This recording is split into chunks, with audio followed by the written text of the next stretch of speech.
Hello, everybody, and welcome to Renegades Weekly, your semi-weekly edition. When was the last time we did this? Last week, 2 weeks ago? It was definitely not last week. I think it must have been 2 weeks ago. Okay. Yeah. Well, 2 weeks ago then. So it will eventually probably be weekly. Renegades bi-weekly. That is is what it is during the off-season. Honestly, that probably is something you and I haven't even talked about, is how are we going to do this when you're on the road? That is great. Last year we did them all over Zoom. I was going to say Zoom. Everything was Zoom, and I just recorded the Zoom records. But I feel like we could probably take it up a little bit of a notch. Like if we could almost do a communication over Zoom and we live stream over Zoom, but you figure out a way to like record it on your end and send me a recorded version, and maybe the podcast gets cut together in a way that's really nice and clean. I don't know. Yeah, I don't know about live streaming off Zoom. I feel like that's more your expertise, and we get it all. It'll probably be fine. Hopefully, we'll talk about it. We'll figure it out. Renegades Weekly coming at you live. We are we're testing out a couple of things too for Joe going out on the road. You've already tested with the radio station. Yep. So you're feeling pretty confident about the first road trip here in Renegades. I can't remember if we've ever done road radio before. I think early on in the maybe first few years of the team, just going through some of those old programs that we were talking about last time, I had seen there was some stuff about home and road, but certainly not in the recent years. At least I know, at least as long as we've been with iHeart and Z93, they've talked about how this will be the first time they're doing all the home and road games this year. You could also get it on the iHeart Radio app on your phone as well, and be able to listen there. So if you're in the car and maybe out of the listening range of the station, you'll be able to still keep up with the Renegades. But I know they're very excited about it as well. 2 weeks from today. Yeah. 2 weeks from today, we'll be in Greenville, South Carolina, getting ready for our first game of the season, the longest season of Renegades baseball there's ever been, 132 games, and starting it off with a trip down south to Greenville and Georgia. Then right after that. Yeah, and me in particular, I'm very excited for road radio. That just feels like baseball to me. Is, like there's so many fun things, and granted, that's probably why. I mean, you're probably feeling a little bit more pressure than I am right now, because the things I do probably don't hit in full force until the 19th. But you've got stuff on, what is it, the 8th that we actually open? The 8th, yeah. Yeah. So we're opening on the road against the dreaded Red Sox affiliate. And it's coming up quick for you. It is. For me, less so. I feel like my hair's on fire all the time. And I think that's how it's going to be for the next 2 weeks. But really excited to be getting going, and can't wait for that. And obviously can't wait for that first game at the Dutch on the 19th of April either. Yeah, April is my birthday month. But from working, do you celebrate a whole birthday month? Yeah. Okay, so you're I expect presents every single day. I went to high school with a lot of people who did that. The point I was trying to make, though, was it's my birthday month, which means it should be one of my favorite months of the year. And it kind of is and it kind of isn't. Because from working in baseball, April kind of is a very stressful month. Trying to get the season up and running. Yeah. When I was in St. Paul, our season started in May, but so it was more the tail end of April was always insane. Right. But yeah, man. Well, that's what the tail end of March is for. Yeah, now, right? I'm excited to see April in the rear view, so that we've got everything's up and running, all the things are functioning how they should, and life moves on in a way that makes us all happy. Couple big announcements. Not a couple big announcements. One really main big announcement. Yeah. We now have a coaching staff. We do. Isn't it's that really great? exciting. Don't you feel? We do have a couple of announcements, I guess. We'll get to I put a couple of teases in the title. There's one thing that we are both extremely excited about. Yes. But we'll save that. Yes. We'll save that a little bit. The other one we're also very excited about is our 2022 Renegades coaching staff has now officially been announced. We now know the people. Tyson Blazer. We had been hearing rumor that it was going to be Mr. Blazer, but nothing confirmed, and now it's confirmed. Tyson Blazer is our manager. How do you feel about it? You excited? How do you just give me your first gut reactions, thoughts to the new coaching staff and Mr. Tyson Blazer at the helm? I'm really excited for it. He's a former Yankees minor league catcher, played a little first base, got up to Double-A, and then got into the coaching kind of after that. In fact, went home and was a high school history teacher and baseball coach for a year before coming and working for the Yankees in player development. started in 2017, an assistant coach at a couple of different levels. Last year was managing in the Florida Complex League, which means guys like Jason Dominguez, guys like Trey Sweeney, and a lot of the draft class that played last year for the Yankees were managed by Tyson Blazer. And I think that obviously shows how highly the Yankees think of him, that they trusted him last year with some of those high-end prospects that were coming up in the lower levels, and then also to be the first manager for these recently drafted guys, and that then they moved him up here to high A, I think also speaks well of what they think of him in terms of managing and what they think in terms of some of the guys that may be coming through, some of those guys that he dealt with last year in the Florida Complex League. Really excited to do that. Was on a phone call with him the other day, and I know he's excited to kind of get the season going here, and seems like a nice guy, and should be a lot of fun to work with and a lot of fun to kind of watch manage this team throughout the season. Yeah, I'm excited that we just have names. Mm-hmm. You know, I've been looking forward to just knowing who the people are going to be. Yeah. Since there started to be like January? Yeah, honestly. Since the new year, it was like, all right, you know, are we going to be getting the same guys? Are we going to be getting new guys? It's more like you just want to know who you're going to be interacting with. Mm-hmm. And, you know, I'm excited about, you know, a couple of things with Tyson Blazer. Yeah. One, Blazer's just a really cool name. Mm-hmm. You know, I'm like, there's a lot of fun like that can be had in a good way, not like a poking fun Blazer way, but like, you know, maybe we try to wrangle a Blazer giveaway. You know, and we give away Blazers for people in honor of Tyson Blazer. Blazer That's the giveaway. first thought Wow. I had when I heard his name. The other fun thing is, and this is more maybe fun for me, but our assistant GM is named Tyson. So now there's two Tysons. And there's another Zach in the building, Zach Betkowski. There's two Zachs. And it is kind of challenging, you know, it can be a little bit frustrating. You start getting each other's emails, you know. I'm just kind of excited to see the Tyson on Tyson interactions, you know. Tyson Jeffers is already like, please refer to him as Blazer. And it's like, sure, Blazer. buddy. Sure, Yeah. Tyson. Whatever But- you say, Tyson. Yeah. But, you know, so there's like fun stuff with that. But I mean, it's just, you know, I'm excited. I'm just excited because it feels like that's the next step to there being baseball at the Dutch is knowing who's going to be at the helm. Yep. You know, it was also kind of cool seeing, kind of to your point, you talked about how he was in the golf what was the GCL called again? Now it's the Florida Complex League. Yes, Complex the League. former GCL. I don't even know if they're going to go back to the GCL now, though. Yeah. You know, they changed up all the names. Like, so I think since the last time we did a Renegades Weekly. Oh yeah, so there's another announcement. We're now in the South Atlantic League. Yes, we Because- are in the Northeast and we are in the South Atlantic League. Because Wappingers Falls Yeah, is the South it just Atlantic. screams There, South Atlantic. But so there's the breaking news there. But the point I was trying to get at was you talked about how he's working with like Trey Sweeney, with Jason Yeah. Dominguez, you know, and kind of looking at the coaching staff in Somerset. Mhm. You know, it kind of looks like they might be trying to keep coaching staff sort of consistent with players as they are moving up. Yeah, Right. right. Like, The Somerset coaching staff is essentially just the Renegades it's the coaching staff Renegades from last coaching year. staff from last year. Yeah. Yeah. With the exception of Danny Smith as the strength coach and Ryan Shute as the clubhouse manager, I think almost everybody else. I think the only one I didn't see was Mike Triller. Mhm. But almost our entire staff, with the exception of those two guys, are now in Somerset, all working together. They all get to stay together. Casadiego, Bossy, Hurst. Bossy, as spacing on Bossy's name, Hurst, Amanda Brady, all those guys are going to be now in Somerset, and maybe they are just trying to keep a little consistency with the with some of their prospects as they're kind of moving their way through the system. Who knows?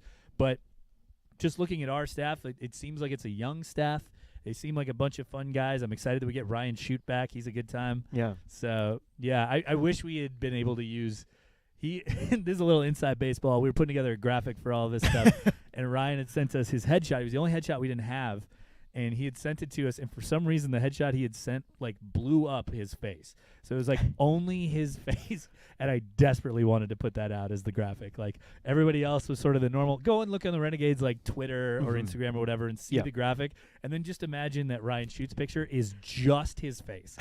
That is like, I was like, please, can we put this out? This is amazing. But we ended up getting an actual full body headshot. And I'm sure he's happy to have the shot that looks uniform. With Maybe everyone he else. is, maybe he isn't. I still think if it was me and I was Ryan, I would want my whole head because it would be very funny to me. But I don't know if it's funny to him or anybody else. It might we just can be make a Zach thing. We can make that happen on your bio on the website. Yeah. I have a lot of thought. I still haven't written a bio for myself. Which by the way, you Hey, do by have the way, to send I need me. that. I never I like writing. I don't like writing those things. So it might just be a whole pile of nonsense. It's like, forged in the fires of Mount Doom, Zach was bore of a gremlin and a werewolf, and now Well, that's a heck of a thing to say about your mother and father. But like it may not. I would not trust anything that ends up in that bio. It's probably going to be dripping with all kinds of weird references and sarcasm if I actually ever get around to writing it. So you get that to look forward to. Why don't you just give me a resume and I'll write your bio for you? Sure. Yeah. There you go. There you go. It won't do me justice, Joe. I've got so many ins and so many outs to my personality. There's no way that you'll be able to keep it all straight. Yeah. You'll be like, oh my, look at that.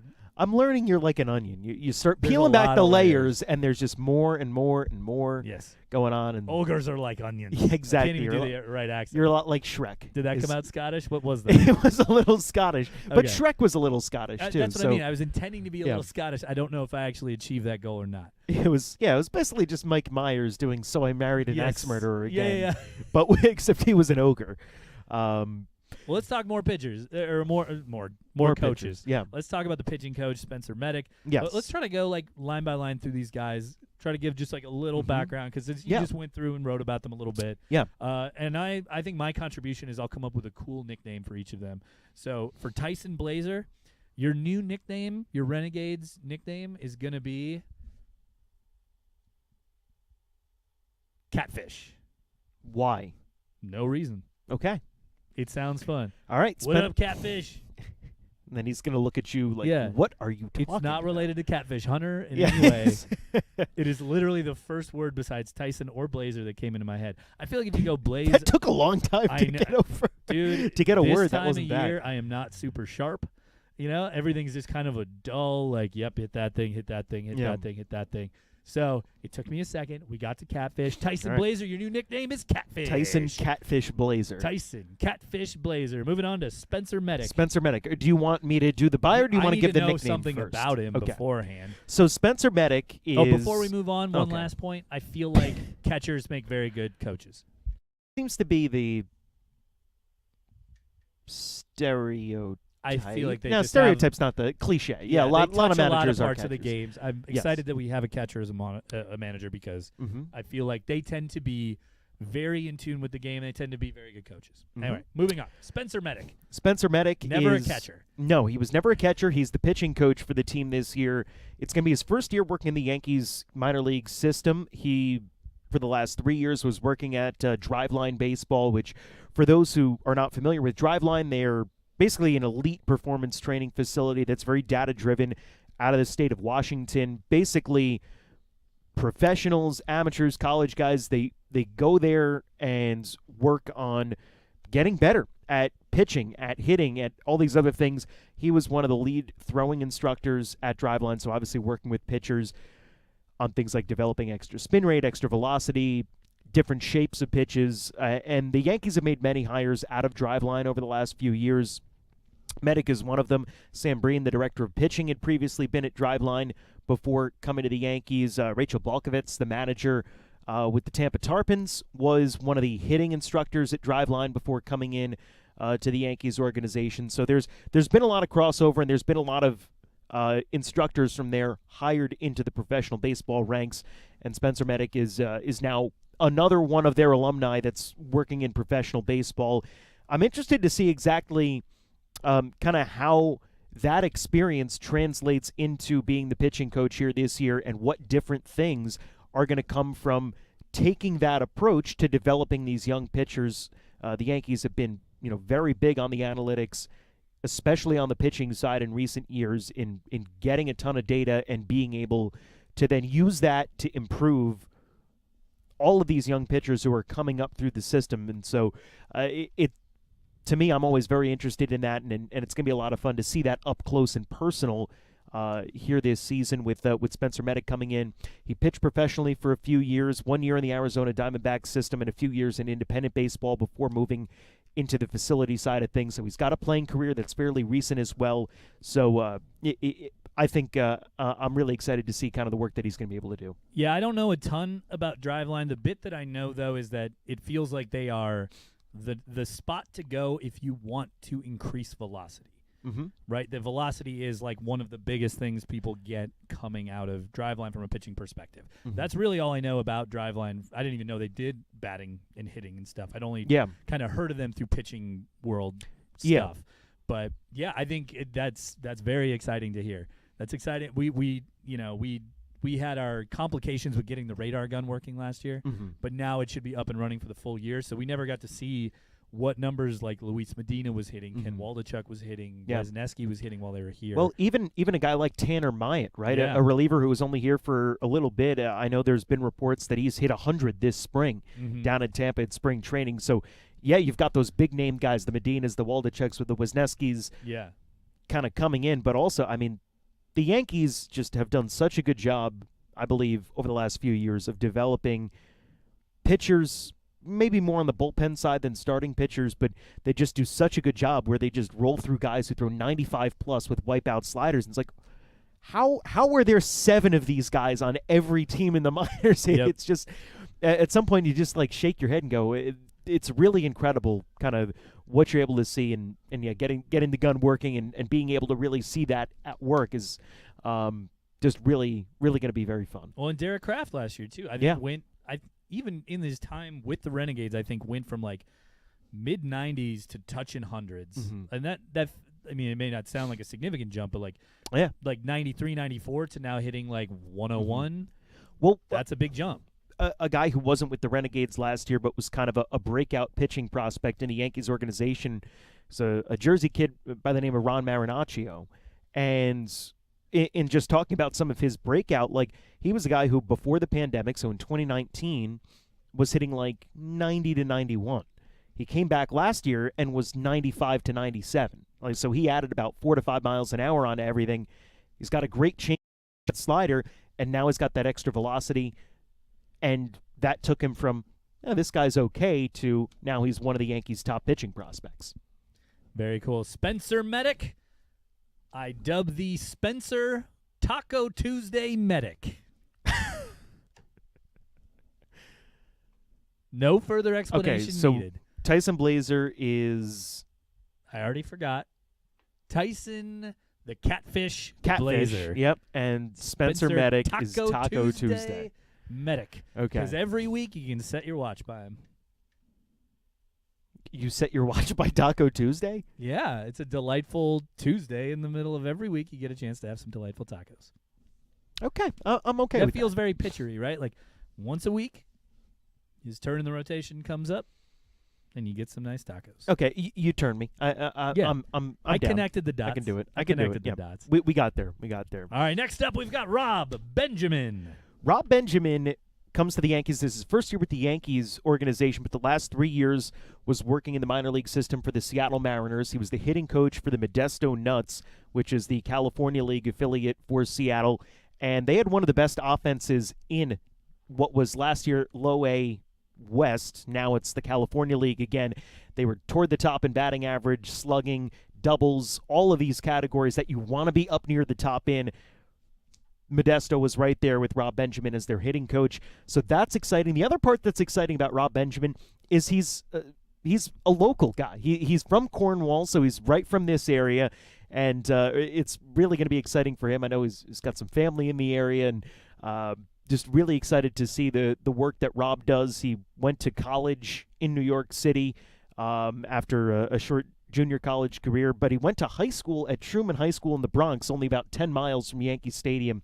So he was born in Puerto Rico, but really grew up in the Bronx, is kind of this local New York guy. Now he's working for the Yankees system and, kind of right in his backyard as well, one of actually the closest minor league affiliate to kind of his hometown now. So it's really exciting to see what he's going to be able to do with hitters and stuff like that. And in between has done some instructing at the college level, has also worked in facilities and things like that. So the Yankees have had a lot of success in their minor league system over the last few years in hiring people who have been college coaches, whether it was someone like a Rob Benjamin or Casey Dykes, who's now on the professional or on the major league staff, I should say, for the Yankees, was a guy who was hired out of college in terms of coaching in college baseball. And I really like to see kind of that diverse experience that Rob's going to bring onto the staff to be able to kind of think outside the box and help really generate what should be a fun offense. I mean, if you look at the numbers that Tampa put up offensively last year and that the Renegades put up offensively last year, you're looking at two teams that had really strong offenses.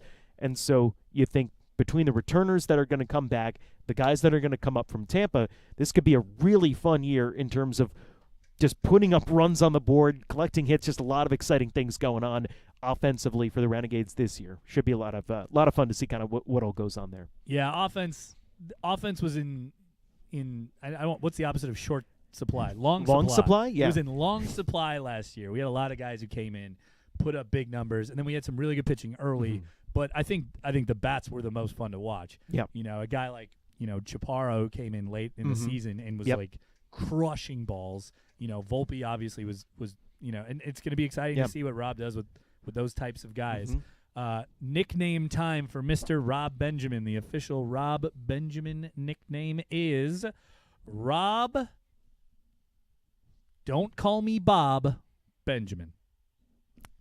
That one doesn't even need an explanation. No, that's very straightforward. I knew one of the guys I worked with in St. Paul. His name was Rob, and I'd occasionally call him Bob, and apparently it really upset him.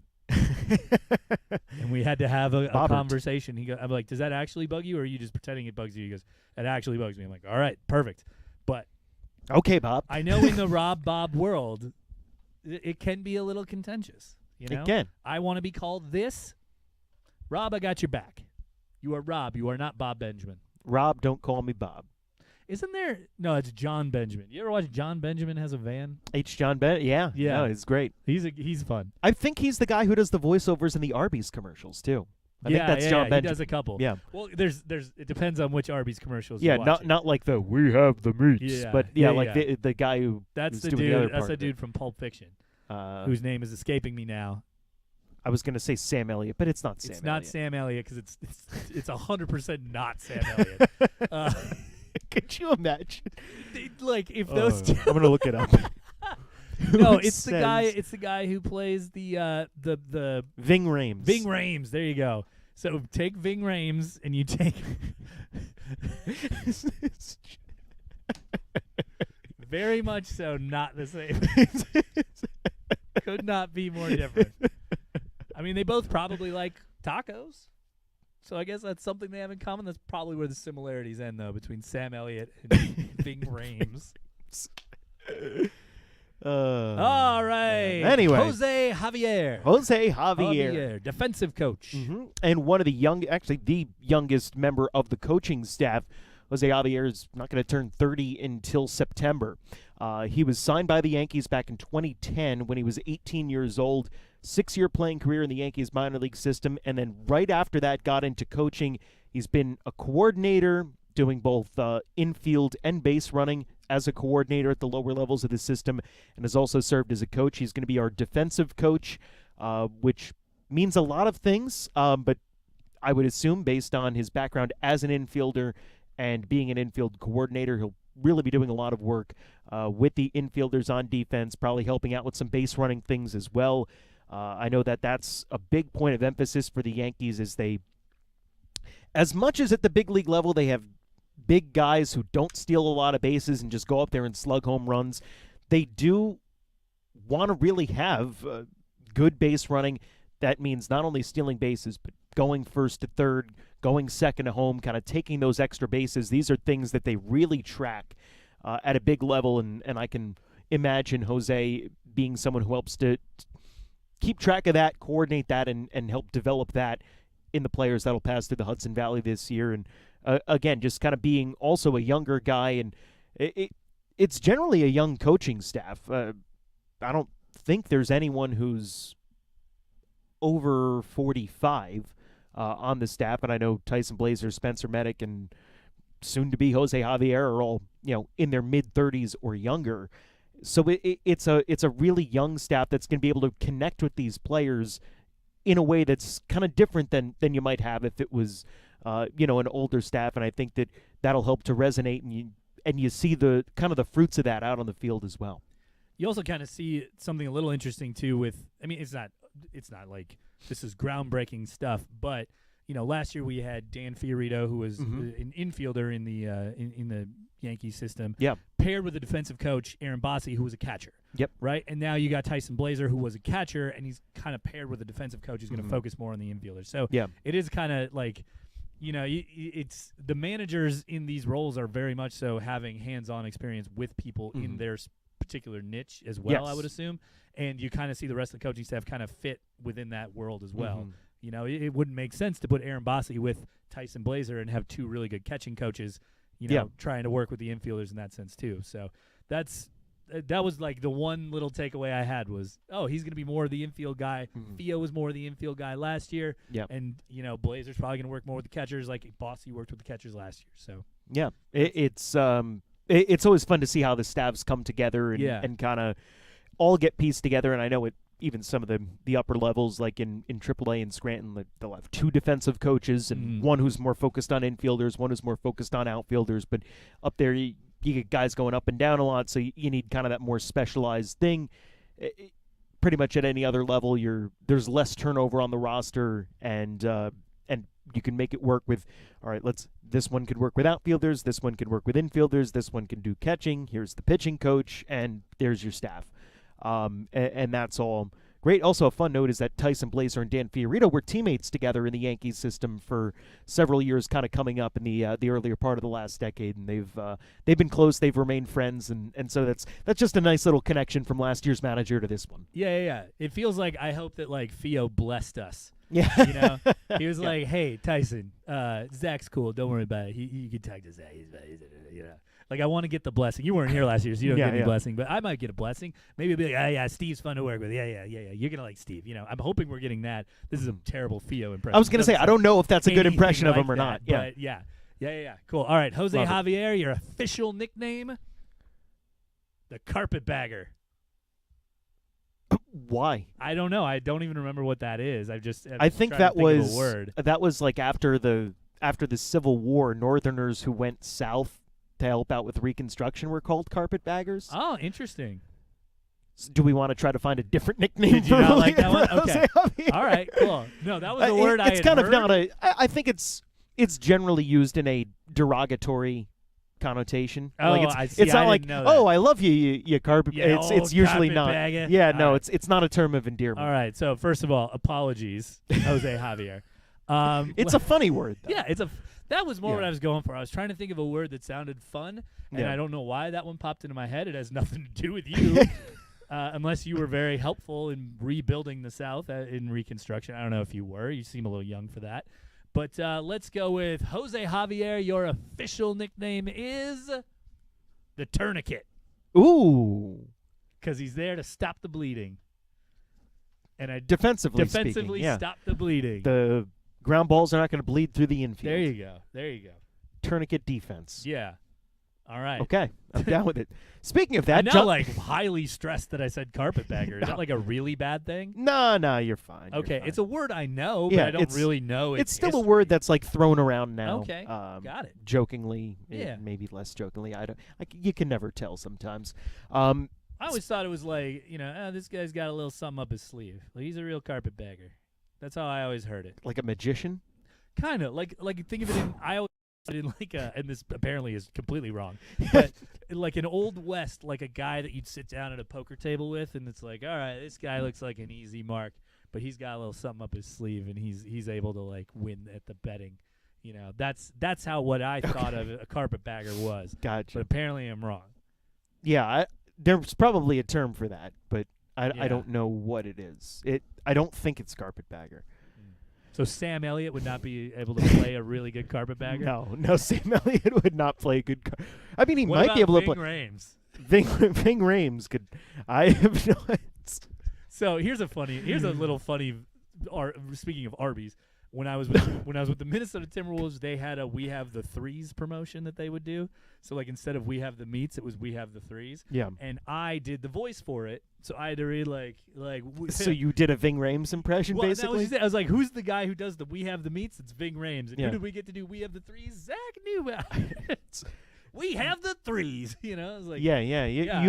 you're not very Ving Rhames. I don't look at you and go like, wow, like spitting I have image. the gravitas of a Ving Rhames. I brought That's some hard. energy. It's a lot of gravitas. I brought a lot of energy, but it was not like it was a lot of just like manic energy. I feel like that's my vibe when I really get going. Is like we have the that's one of the outer layers. We of the have the onion. meats and the seats. Stop in at any Arby's location. Like it was like that voice as opposed to like. Very deep Ving Rhames. This is a terrible impression time, Zach. Yeah. These impressions brought to you by Yeah. Oh my goodness. All right, so that's the coaching staff. Getting into the support staff. Mm-hmm. How in depth do we want to get on these guys? I know we spent a lot of time with the coaching staff. Do we want to kind of just sort of knock these guys out on the road? Do you have a lot to say about them? My first thoughts are Danny Smith coming back, known quantity. It's apparently he really likes there's like a cookie place nearby that I guess he must have stopped in to get cookies from. I don't know. It was some. They seem to like him too. Yeah, some online thing. Ryan Shute, like we said, clubhouse manager. Mm-hmm. He was a good time to have around. So we're excited to have Ryan back. So don't know a ton about either Sullivan Lyons or Stephen DeMaria, the two new additions. Kind of on the support DeMaria had staff. something kind of fun. Like wasn't he like he was in like the CEO. The kids CEO contest or something for the Somerset Patriots from like back in the day.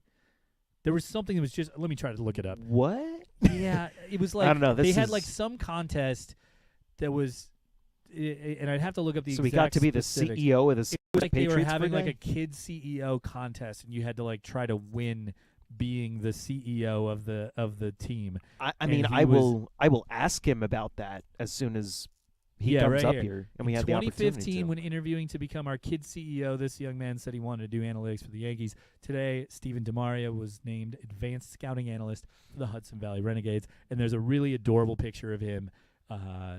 He's from what, very similar 7 glasses. years ago, 8 years ago. 2015. I mean, when you find a look that works, I mean, why go away from it, right? I mean, he has very similar glasses to me as well. Yeah. I'm not saying that they're bad. It's a good look. But that is kind of fun, especially because at the time, Somerset was not. They were independent. Yeah, they were independent in the Atlantic League back then. So it is kind of fun. I wonder if they looked at that and they were like, all right, we got to get Somerset in because this kid's really impressive, and we got to have a nice direct line into the Yankees for him. Like maybe the Yankees chose their affiliation in order to bring in Stephen DeMaria. That's what I'm choosing to believe. I'm not going to stop you from choosing to believe that. Yeah. It's a free country. I can choose to believe whatever I want to choose to believe. Well, yeah. The other name, that's a whole other discussion. Yeah. The other one that kind of pops out, Jonathan Becker. Our athletic trainer last year was Michael Becker. Are they related? No. That is just a do all the athletic trainers have the last name Becker? Also no. But I'm sorry to disappoint you so much there. I'm going to choose to believe they do. Okay, yes. They're all athletic trainers are related, yes. and they are all named Becker. Yeah, they all come from the Becker family of training. Yes, but Jonathan Becker's been working in the Yankee system for a few years now, has been in Staten Island, so he's familiar with Dutchess Stadium from the time that the Staten Island Yankees / Pizza Rats would come into town to play. They probably never played here as the Pizza Rats. That was just a home game. Yeah, I don't think people tend to do fun jerseys on the road. Why waste it for that? Yeah, it's fair. It's very fair. But yeah, obviously, so he's been around the Yankee system for a few years. Danny Smith and Ryan Shute obviously were here last year as the strength coach, Shute as the clubhouse manager, and then Sullivan Lyons is the video manager, and Stephen DeMaria is the advanced scouting analyst. I don't remember if we gave their position, so just wanted to give that another plug there. Also a fun one that was announced by the Yankees yesterday is the advanced scouting analyst for Tampa is a familiar name. Yeah, George Michael Steinbrenner. The fourth. Yeah. So that's fun. That's a good time. Next generation of Steinbrenner kind of getting involved here with the Yankees and doing that. That was pretty cool and funny a little bit to see. Well, because you and I were talking about like Arrested Development in a completely separate conversation. You and I were talking about the show Arrested Development. There is a character named George Michael Bluth, the whatever. Yeah. It was like a number too, because George Senior. Yeah. It works its way down. Mm-hmm. I think Job. Job is a George. Yeah. Yeah. So it just kind of was like, oh yeah, George Michael Steinbrenner feels like he'd be an Arrested Development character. Yeah, and it's also funny that he's going to be working for Tampa, who plays at George Steinbrenner Field. Yeah. So he's like, this is the stadium is named after my grandpa, but it's named after me. Yeah. This is my stadium. George, choose to believe it's named after you. You know what? You have that power. Maybe It's he's within your power. Maybe he's named after the stadium. That could be. Maybe he has no relation to the Steinbrenner family, and he was named after. What are the odds? The stadium. What are That the could odds? Be that too. 100%. Oh my goodness, Yeah. that's good. But no, I did think that was kind of a fun little thing thing bit. coming in Yeah. there yesterday. Yeah. All right. So nickname wise, let's just run through them. All right, John Becker. You say the first name. I'll insert the last or the nickname, and you say the last name. All right. Okay, Jonathan. Turkey face. Oh, that's not very nice. Well, I mean, Becker. I didn't have anything ready. I guess Oh. I should have been more prepared. You want to do that one again? Turkey face seems a little negative. Yeah, It feels like it's in the carpetbagger. Seems like we're putting them down. I know. All right, hold on. Give me a minute. Jonathan, you do not have. Give me a turkey minute face. to time my brain back into where it needs to be. All right. All right, you good? Silly but fun. Silly but fun. Jonathan. Silly but fun. Cornwallis. Why? What is going on with me? Becker. Jonathan Cornwallis Becker. It works. Moving on. All right, Danny The Rocket. Smith. All right. Good. Sullivan. My first thought went to Monsters Inc. because that's my kid is watching that a ton. All right, say it again. Sullivan. Turtleneck. Lions. Ryan. The Parsnip Chopper. Shoot. And Steven. Boss Man. Demaria.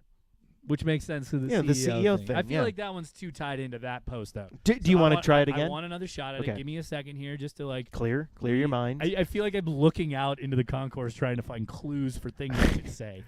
All right, hit me. Hotel. No. Yeah. Steven. One more time. Steven. Turnkey. Demaria. Steven Turnkey DeMaria. Oh, my goodness. They are going to hate us before they're even He'll deliver here. your home with no need for renovation. Turnkey. Much like free wedding night. Yeah. There you go.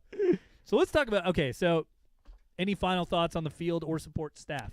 I'm just really excited to have everyone get up here and to see what they're going to be able to do this season. Obviously, player-wise as well, we still don't know who will be here, but we know the coaching staff and the support staff, and that's really exciting because it means baseball is right around the corner. Yeehaw, here it comes. All right, let's talk a little bit about, so before we get into our big thing, the big, like the main reason for us to even podcast today, before we even get into that. Okay. Not that the support staff and the field staff is not. I want to talk about one of our promos that is coming up the first week of the season that I'm actually very excited about. Did we just retweet our own tweet? No. Oh, I thought that was a retweet. I'm sorry. You're distracting me here. I want to talk about the calamari competition. Yes. We right now have a ticket package available for the calamari competition. Calamari competition, how would I describe it? Let's say it's a series of like children's games, and you would compete in these children's games in order to win, I believe it's 500,000 won, which is a Korean currency. I don't know why we would choose it to be that. It certainly isn't because we're trying to avoid any type of licensing for saying a particular name. But we are having a competition, a calamari competition, and if you want to participate in our calamari competition, all you got to do is buy the ticket package, which gets you a T-shirt with a number on it, and it gets you put into our calamari competition. Okay. So I just wanted to take a second just to promote that in a sense. Yeah. Is that we are going to be doing all kinds of fun games. There is and there's going to be a big elimination. The winner is going to walk away with 500,000 won. It's going to be great. It's going to be awesome. You guys should participate in it. Go to our website. It's under the specialty ticket packages spot, and there you can see a little bit more information about what you get and what you'll be doing. But it should be a great time, and the date for this game is the 21st of April. It's the third game of the season. I just want to put a little plug out there for it because it is going to be in our first week, and I want to make sure that we've got a good, solid base of competitors. Also, so we're trying to do trying to do that. You can get that ticket package to be part of that. I also know part of that night is we're trying to set the world record for the largest game of red light, green light. Do you have to buy the ticket package to participate in that as well, or is that something that's open to anyone who's at the game? That is open to everybody at the game. So April 21st, we're going to try to set the record for the largest game of red light, green light. I want to say it's a very attainable record. I was looking in the Guinness book. We looked in the Guinness book when we were trying to set it up, and I want to say it's maybe 3,000 people, and I feel like we could get there. We could certainly fit more than that here in the ballpark. So I think it would be really fun to try to set a world record. Come and join us for that. You don't have to be a part of the ticket package for that. The ticket package basically enters you as a contestant in our Calamari competition games. Is there a limited number of these ticket packages? I believe 100 is what it's capped at. Okay. So, and in an ideal world, we'd love to have 100 people. That would be perfect. But if we don't get a full 100, we still have enough to make a pretty fun day of it. But it's going to be just like if you were to imagine a competition show, let's just imagine there was a TV show that was really. What was that? I don't know. I'm sorry. Oh, are you coughing? Yeah. I was so confused by what you were doing. I should have known. Sorry, I didn't want to. Completely lost my train of thought. But imagine imagine what we're doing, 100 people. Yeah. If you want it to be on a competition show. Yeah, you want it to be on like a scripted competition to play show games. That is like kind of crazy, and you're playing like kid games, and the winner gets a bunch of money. You know, if you want to be a part of something along those lines, the Calamari competition ticket package is the way that you should go. There's gonna be a lot of fun stuff. There's gonna be a lot of like games that everybody should be able to like excel playing, and you get a chance to win some money. 500,000 won. And what does that translate to in U.S. dollars? I think it's around $400. That's pretty good. That's not bad. That's not bad. I mean, I don't know if I am confident enough to say hold us to that number because I don't know what the exchange rates look like but either. I want to say the last conversation I had, it's about that in U.S. currency. Okay. But, deal. Hey, you don't know what the U.S. currency or the won is going to do between now and then. I mean, imagine if we had announced 500,000 rubles like 2 months ago. Yeah, that would have been a lot more money than it is now. right now. Yeah. So you never know. You want to try out and win, and it's going to be fun. Also, I was very confused when I first saw a calamari competition. Will there be calamari to eat? Great question. Unknown. Okay. I would like there to be. So it's not like, oh, this is a competition to see who can make the best fried calamari, because if so, I would like to be a judge in that competition. You want to eat the calamari. I would love to eat the calamari and compete for the calamari competition. Yeah. It is as a food judge. It is not that type of a show. But it is I don't know. You would think being closer to I'm from the Midwest, being closer to the ocean, there's probably a higher access to quality squid. So who knows? Maybe we can get some really good calamari here. Calamari. How do you say it? Calamari. You know, you gotta say it a little bit with the accent. Yeah, or maybe we just take like some onion rings and shape them. I don't know. Like I don't know how food works in a stadium setting, but I would imagine if we can do calamari, we're gonna try to do calamari for calamari competition night. If we can't, we can't. We'll have some other fun with it. But yeah, I'm all in. Yeah, calamari competition. Get your calamari competition ticket package. Once you purchase the package, you'll get all kinds of fun goodies, and you'll be entered in the contest to try to win the won. So if you want to win some won, your way on over to that website. I'm really not sharp today. No, was not it's very okay. good. You know what? It's Friday. It's the end of the week. You know, you got the two kids at home that are. It's tough. It's okay. All right. Well, let's get to the main event here. Okay, main event. Main event we had talked about on the show last time. Last time we did one? I don't even know how long ago it was. Couple of weeks, 2 weeks. Yeah, 2 weeks. We'll call it 2 weeks. Joe had discovered the existence of a Renegades theme song, and we desperately wanted to hear it. The lyrics sounded really fun, but we couldn't really picture what it was going to sound like. Yeah. Based on the lyrics, right? And we kind of like, it was by Dusty Callow. I believe I'm saying her name right. And we were kind of like, all right, around the office, like, yeah, it was kind of like a country sort of, but not really. And we've tracked it down. Dusty was kind enough, I believe, to send it to Steve, right? So we got it from the horse's mouth, as it were. We got it right from the source. We got a chance to listen to it. You and I both love it. No, it's great. I want us to incorporate it around the ballpark as much as we can. Like, I think it would be like the gates open at the ballpark, and like it would be a really good kind of like. It's very energetic. It has a lot of energy. It's very energetic. Yeah. It has a lot of energy. Yeah. It's really bringing the energy. Yeah. But I think it's the kind of song that would really like set the mood and set the tone early on of like, all right, we're at a Renegades game, we're having fun, and we're ready to have some fun. So without further ado, this is about a 2.5-minute song.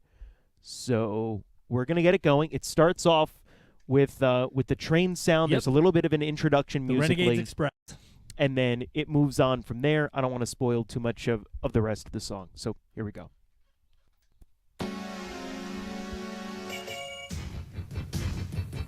And what, we're just going to dance while this plays on the live stream? Yeah, I think so. Yeah. I think that's good.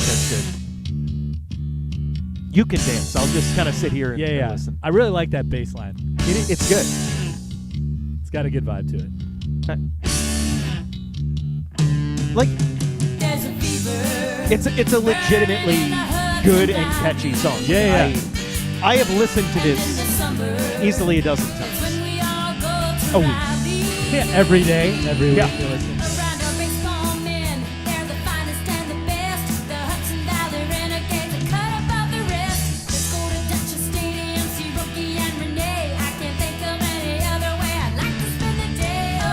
I wonder if this song predated Rascal.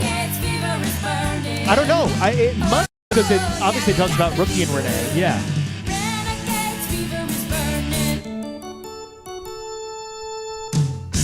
Okay, this is also an awesome sax solo. Yeah. That kicks in. It's so good. Well, I remember when you told me there was saxophone Yeah. in it, and I was picturing it in a different context.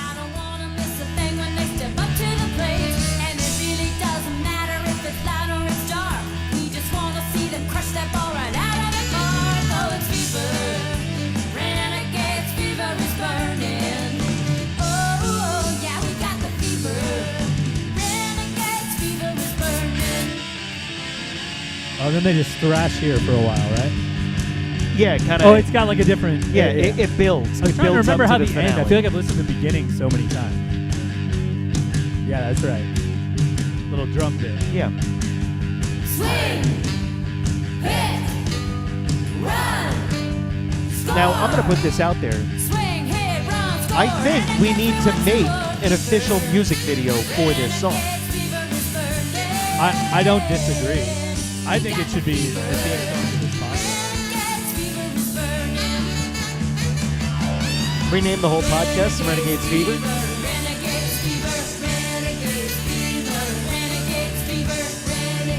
Well, let's get all the way to the end. Yeah, it's almost there.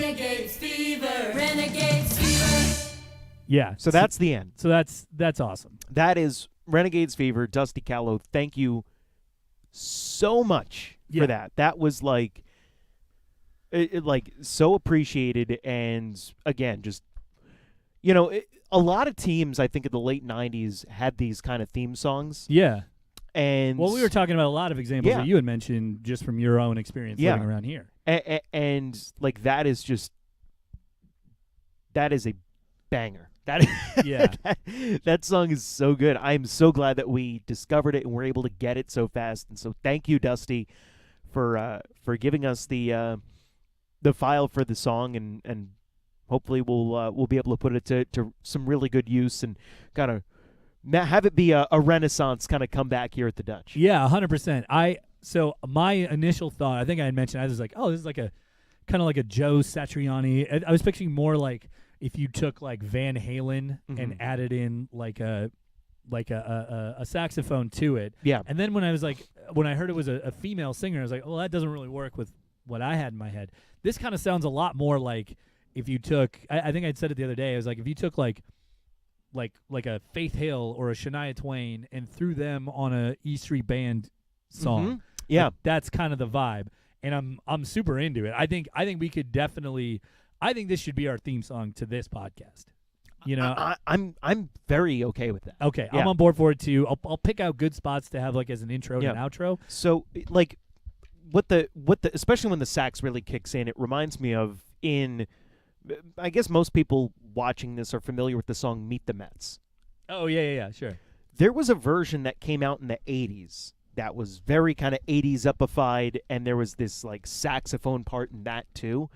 And they used that up until basically Shea Stadium closed down in 2008. So like they had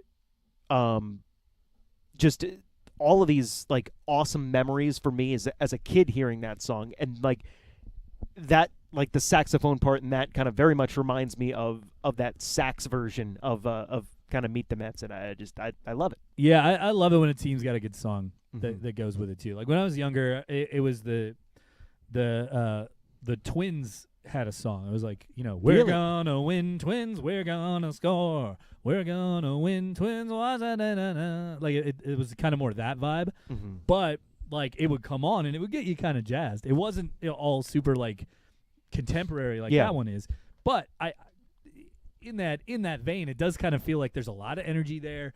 The saxophone cuts through it like a knife in such a beautiful way. I love when a saxophone is used well. I love it. Yeah, and that feels like a well-used saxophone. It does. And it's the fun thing about it, at least from my perspective, in terms of like being able to incorporate it into things. There's like